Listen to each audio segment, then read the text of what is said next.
우리가 살아가는 세상에 꼭 필요한 생활의 태도가 과학과 종교의 자세입니다. 과학은 관찰하고 또 자료를 수집하고 분석하고 그래서 결론을 내는 그것이 과학의 태도입니다. 이런 과학적인 태도가 우리의 삶을 결정하고 이끌어가는 거죠. 그래서 과학은 이렇게 표면적으로 나타나는 현상에 초점을 모읍니다. 그런가 하면 종교는 이런 현상이 왜 나타났는지 손에 잡히진 않지만 눈에 보이진 않지만 그 뿌리를 계속 캐가는 거예요. 철학과 종교는 그 뿌리를 현상의 뒤에 숨어있는 근원을 캐가는 것이 종교의 자세입니다. 그래서 과학과 종교는 아주 맞수예요. 맞수. 최고의 적수이면서 가장 친하지 않은 친구예요.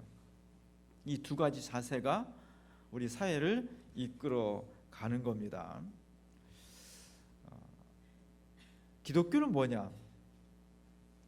왜 종교는 필요한 것인가? 우리가 살아가는 세상이 수많은 과학적인 자세가 이 사회를 이끌어 가지만 기독교는 그 속에서 뿌리를 찾는 겁니다. 근본적인 원인이 무엇인가를 표면적으로 찾는 것이 아니라 근본적인 원인을 찾고 그 근본의 대안을 만들어내는 것이 기독교의 모습입니다.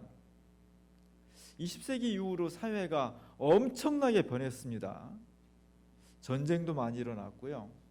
기후변화라는 온 인류 전 지구가 맞이해야 될 위험 앞에 서 있기도 하고요. 또 세대 간의 충돌도 갈등도 심화되고 있고 또 남성과 여성의 충돌도 생겨나고 있고 여러 가지 문제가 사회적으로 발생을 하고 있습니다. 이것이 왜 일어나는 것인가? 어떻게 치유할 수 있는가? 정치적으로 해설할 수 있고 경제적으로 해설할 수 있고 사회심리적으로 해설할 수 있습니다. 설명할 수 있겠죠. 중요한 것은 우리는 어떻게 설명하는 겁니다. 정치 경제적인 이렇게 볼 수 있고 사회심리학적인 이렇게 볼 수 있는데 교회는 기독교는 도대체 이것을 어떻게 보는 거냐? 여기서 갈라지는 거예요. 우리가 왜 교회에 다니느냐? 우리가 왜 기독교인이냐? 똑같이 사회에 나타나는 개인에 나타나는 현상들을 이렇게도 해석할 수 있고 과학적으로 사회적으로 얼마든지 해석할 수 있는데 우리는 왜 기독교인이냐? 기독교 입장에서 해석하는 거예요. 기독교 입장에서 원인을 밝혀내는 겁니다. 그리고 대안도 기독교 입장에서 대안을 제시하는 겁니다. 이것이 교회의 본질이에요. 수많은 우리 사회에 나타나는 문제점들, 과제들, 아픔들, 상처들 그런 것들을 국제관계에서 정치적으로, 경제적으로, 심리학적으로 설명할 수 있지만 우리는 어떻게 설명하냐? 딱 한마디로 말하면 하나님이 없기 때문에 오늘 이 시대 사람들이 하나님 없는 삶을 살아가기 때문에 이런 현상이 생겨난다고 우리가 해석하는 겁니다. 이게 기독교예요. 제가 여러 번 누누이 말씀을 드리는 것 중에 하나가 도스토옙스키의 삶입니다. 도스토옙스키가 말하는 것의 핵심은 만약에 이 땅에 신이 존재하지 않는다면, 다른 말로 하면 사람들이 하나님 믿지 않으면 세상이 어떻게 될까? 그거예요.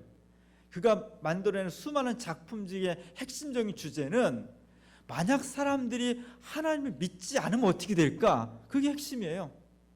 신을 믿지 않는다면, 만일 신이 존재하지 않는다면 그 말은 만일 사람들이 신을 믿지 않는다면 세상이 어떻게 될까? 그게 핵심입니다. 그 결과는 어떻게 되냐? 죄와 벌처럼 아무 이유도 없이 연약한 노파를 끔찍하게 살해하고 까라마주포가 형제들처럼 아들이 자기를 낳아준 아버지를 살해하려고 하고 이런 것들이 나타나는 거예요. 19세기까지 사람들은 하나님을 잘 믿었습니다. 신을 믿고 신의 음성을 들으려고 노력을 했는데 20세기 이후로 사람들의 과학기술 문명이 발전하면서 사람들의 마음속으로부터 하나님 믿지 않게 되었다는 거예요. 신이 없게 되었다는 거예요. 그 결과가 어떻게 될까? 행복할까? 그러면 진짜 행복하고 풍요롭고 인간이 자유롭고 해방적으로 살 수 있을 것처럼 생각을 했는데, 그렇게 살다 보니까 어떤 세상이 됐냐? 끔찍한 세상이 되었다는 겁니다. 불행한 세상이 되었다는 겁니다.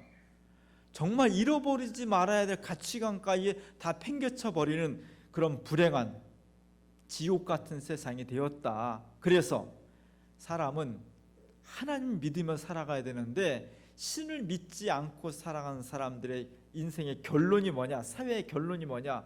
미치거나 죽거나 둘 중에 하나라고 하는 것이 좀 문학가의 예리한 예언이었습니다. 우리도 마찬가지로 고백하는 겁니다. 세상을 볼 때, 우리 자신을 볼 때, 인간의 행복을 볼 때 어떻게 하면 행복해질 수 있을까? 이것이 관점인데 어떻게 좀 행복해질 수 있을까? 왜 불행해졌을까? 여러 가지 이유가 있지만 그 뿌리를 계속 캐나가고 찾아보니까 사람들이 하나님을 믿지 않기 때문에 불행해졌다. 그래서 우리는 이 세계에 다시 하나님을 믿어야 된다고. 근데 인간 속에는 아주 DNA에 하나님을 버리고 등지고 싶어하고 하나님 말씀을 거역하고 싶어하는 성격이 DNA에 있다는 거예요. 창세기 아담과 하와처럼 우리 인류는 태어날 때부터 하나님 반대편으로 가고 싶어하는 경향이 있다는 거예요. 이걸 원죄라고 하는 거예요. 우리는 그것을 어떻게 극복하고 진정한 하나님의 사회로, 하나님의 세상으로 인간을 인도해낼 수 있을까? 이것이 우리의 과제입니다. 교회는 사회를 구원해내야 돼. 교회는 이 세상 사람들을 불행으로부터, 끔찍한 결말로부터 구원해서 새로운 생명으로, 행복으로 만들어갈 책임이 우리에게 있는 거예요. 우리 사회를, 이 세상을 불행케 하는 원인이 무엇일까? 여러 가지 원인이 있겠지만 근본적인 원인은 사람들이 하나님을 믿지 않고 떠나가는 것에서 이 세상에 불행이 시작된다는 것입니다. 그래서 기독교는, 우리 그리스도인은, 교회는 끊임없이 외치는 겁니다. 하나님께로 다시 돌아가야 된다고. 우리를 창조하신 주님께, 우리를 사랑하시는 주님께, 우리를 구원하시기 위해서 끊임없이 생명을 주시고자 하시는 주님께 끊임없이 돌아가야 된다. 안 돌아가려고 하는 이 세상 구조 전체가, 의식 전체가 너무 과학화되어 있고 인간 중심적으로 되어 있어서 하나님께로 돌아가지 않으려고 하는 사람들에게 이 시대를 향해서 끊임없이 다시 돌아가야 된다고 외치는 것, 이게 복음이에요. 교회는 왜 있어야 되냐? 이걸 외치기 위해서 있는 겁니다. 이걸 증언하기 위해서 있는 거예요. 우리를 하나님께 왜 불렀느냐? 왜 기독교로 불렀느냐? 이걸 맡기기 위해서. 다른 사람이 안 하려고 하니까 특별히 우리를 한 사람 한 사람 불려가지고 이 일을 하라는 겁니다. 다시 하나님께로 돌아가자고. 신 없이 살면 안 된다고. 하나님이 안 계시면 이 세상은 끔찍한 불행과 죄악으로 물들 수밖에 없다고. 그러니 주님께로 다시 돌아가자고.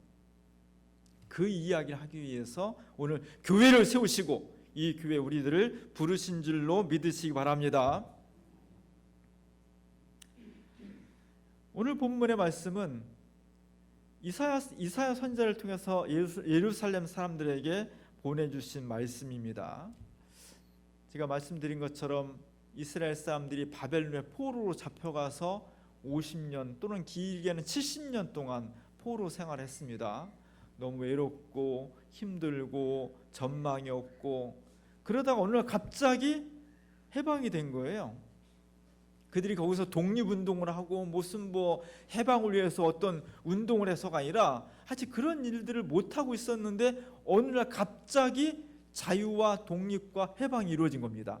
바벨론 제국이 무너져 버렸고 페르시아 제국이 새롭게 패권을 잡았는데 페르시아의 왕이 바벨론 때 잡혀온 이스라엘 사람들 다시 너네 고향으로 돌아가, 이렇게 허락을 해버린 거예요.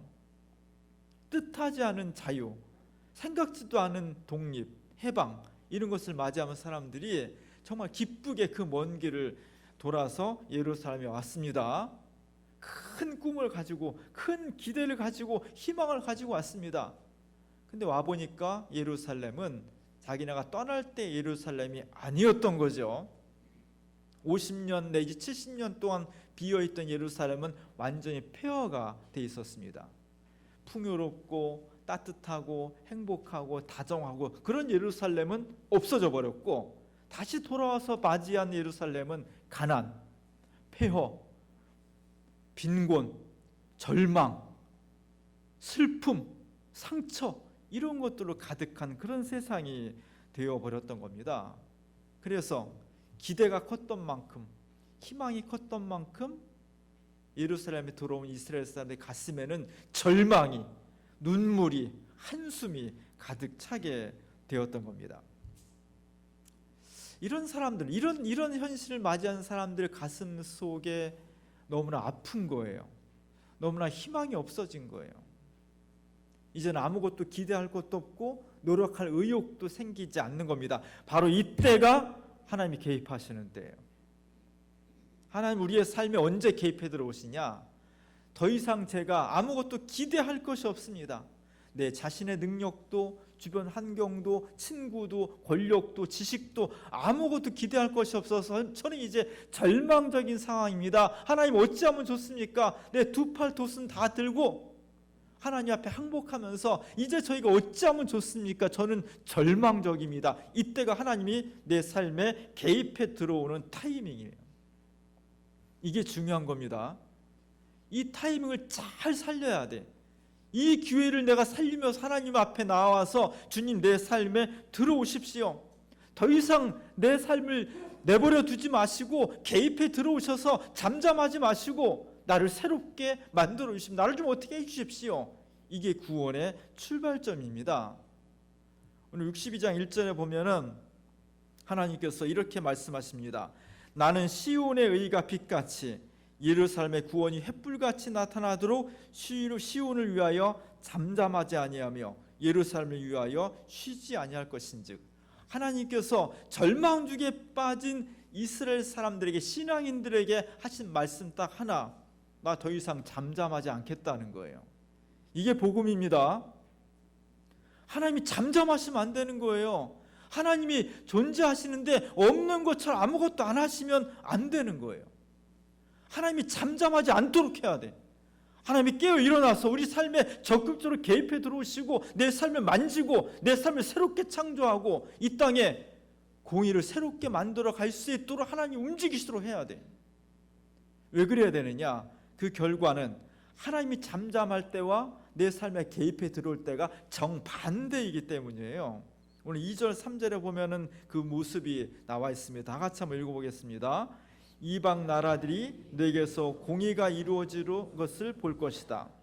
무도왕이 내가 받은 영광을 볼 것이다. 사람들이 너를 부를 때에 주께서 내게 지어주신 새 이름으로 부를 것이다.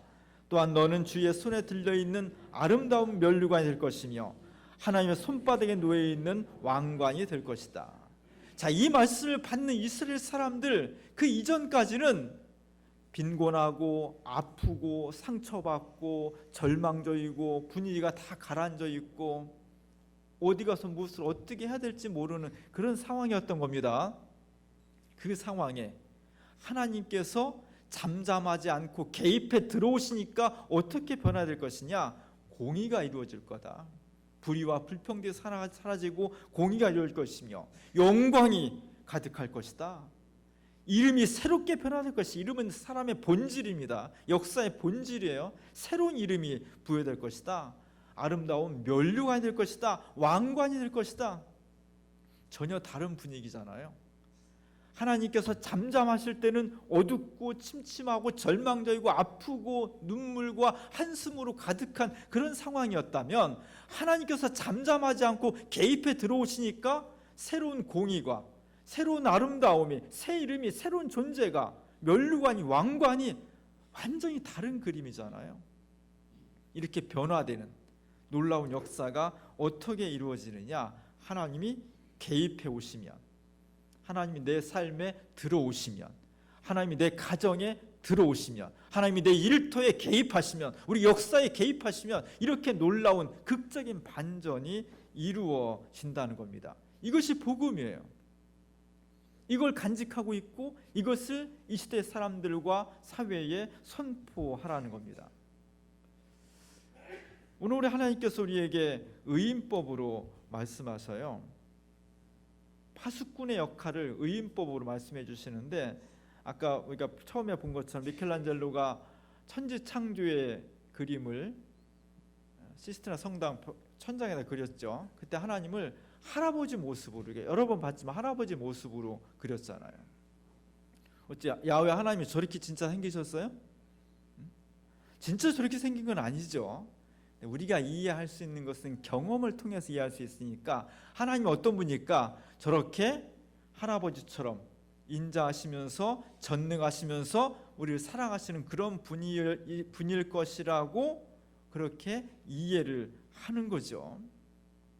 성경은 그렇게 하나님을 의인화시켜서 설명을 하고 있습니다. 오늘 6절 7절에 보니까 예루살렘이여 내가 너의 성벽 위에 파수꾼을 세우고 그들로 하여금 주야로 계속 잠잠하지 않게 하였느니라. 너의 여호와로 기억하게 하시는 자들아, 너희는 쉬지 말며 또 여호와께서 예루살렘을 세워 세상에서 찬송을 받게 하시기까지 그로 쉬지 못하시게 하라. 하나님이 이해할 때 하나님도 사람처럼 연세가 많이 자꾸 들어가면 깜빡깜빡 하잖아요. 우리가 왜 고통이 올까? 왜 우리가 상처를 받고 왜 우리 절망 중에 있을까? 혹시 하나님을 잊어버린 게 아닐까? 하나님께서 연세 많은 할아버지처럼 우리를 깜빡 망각하고 있는 거 아닐까? 하나님이 잠깐 주무시는 거 아닐까? 이렇게 표현한 겁니다. 그래서 그 하나님을 다시 상기시키라는 거예요. 하나님이 사랑하시는 자녀인 저희가 이렇게 아파하고 있어요. 이렇게 절망 중에 있어요. 이렇게 길을 못 찾고 있습니다. 혹시 하나님께서 나를 잊어버리고 주무시는 거 아닐까? 하나님 일어나세요. 저에게 이렇게 좀 고통받고 있어요. 하나님 사랑하시는 자녀들이 눈물을 흘리고 있습니다. 깨어 일어나십시오. 이렇게 우리로 하여금 하나님께서 잊어버리지 않도록, 잠잠하시지 않도록 우리에게 파수꾼을 세웠다는 겁니다. 지금 의인화해서 그렇게 표현을 한 거예요.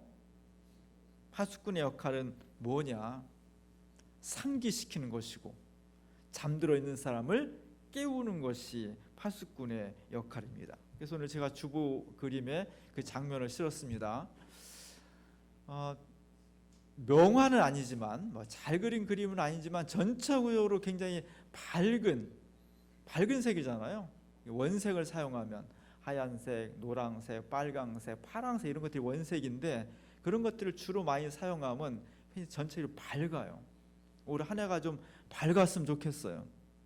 물론 어둠이 무조건 잘못된 건 아닙니다. 진지하고 또 굉장히 무거운 주제도 있지만 올 한 해 우리의 삶 전체가 좀 가능하면 밝고 경쾌하고 신났으면 좋겠습니다. 이 시대를 향해서 또는 하나님을 향해서 잠잠하지 마시라고, 잠잠해서는 안 된다고, 이 시대를 깨우고 하나님을 깨우는 그런 뿔나팔을 부는 역할이 우리에게 파수꾼의 역할입니다. 교회의 역할이고 그리스도인의 역할이에요. 뿔나팔 한 사람이 열심히 불고 있습니다. 세게 불어야죠. 세게 불려면 어떻게 해야 돼? 노래를 세게 하려면 어떻게 해야 돼? 배에 힘을 딱 주고 입을 크게 벌려야죠. 그래서 큰 소리가 나오는 거지. 뿔나팔을 지금 부르는데, 하나님을 깨우고 잠잠하지 마시라고 깨우고 시대에 잠든 사람을 깨우는데, 그 뿔나팔 부는 사람이 힘차게 불기 위해 지금 어때요? 볼이 빵빵하잖아요. 호빵 하나 물은 것처럼. 교회가 저렇게 되는 겁니다. 교회가 에너지가 있어야 되고요, 그리스도의 에너지가 있어야 돼. 하나님을 깨우고 시대를 깨워야 되니까. 중요한 것은 지금 저 뿔나팔을 부는 파수꾼이 그렇게 편안한 상황은 아니라는 거예요. 그 지금 서 있는 곳이 어디입니까? 거의 깎아지는 절벽이잖아요. 삐끗 잘못하면 천길만길 낭떠러지로 떨어질 그런 위험한 곳이잖아요. 본인도 위험한 게 사실은 불안한 겁니다. 그럼에도 불구하고 내 삶이 안정적이지 않고 느슨하지 않지만 하나님께 베풀어 주신 사명을 감당하기 위해서 최선을 다하는 거예요. 위험을 감수하고 위험을 무릅쓰면서 하나님 잠잠하지 마십시오. 이 시대에 잠들지 마십시오라고 뿔나파를 부는 것이 그리스도인이고 교회의 사명인 겁니다. 정말 감사하고 다행인 것은 잘 눈에 보이지는 않지만 내 곁에 바로 있어 잘 느끼지 못할지라도 하나님께서 저 어려운 사명을 감당하는 사람들을 나 혼자 두지 않았다는 겁니다. 저 뒤로 보면은 한참 멀리 떨어져서 또 다른 파수꾼들이 여기저기 있는 거예요. 우리는 외롭지 않습니다. 이 사명을 감당하는데 교인들과 교회가 외롭지 않습니다. 잘 눈에 보이지 않아도 손에 잡히지 않아도 하나님께서 우리에게 우리와 같은 거룩한 사명을 감당할 사람들과 교회들을 곳곳에 많이 세우는 겁니다. 한국 교회가 많이 무너지고 있고 정말 많이 부패하고 있지만 그래도 하나님께서 의를 추구하는 진정 그리스도의 복음을 전하고자 하는 교회들과 그리스도인들을 여기저기 많이 아직도 존재하고 있는 거예요. 그것이 우리 힘이에요. 위로이고 새로운 능력이 되는 겁니다.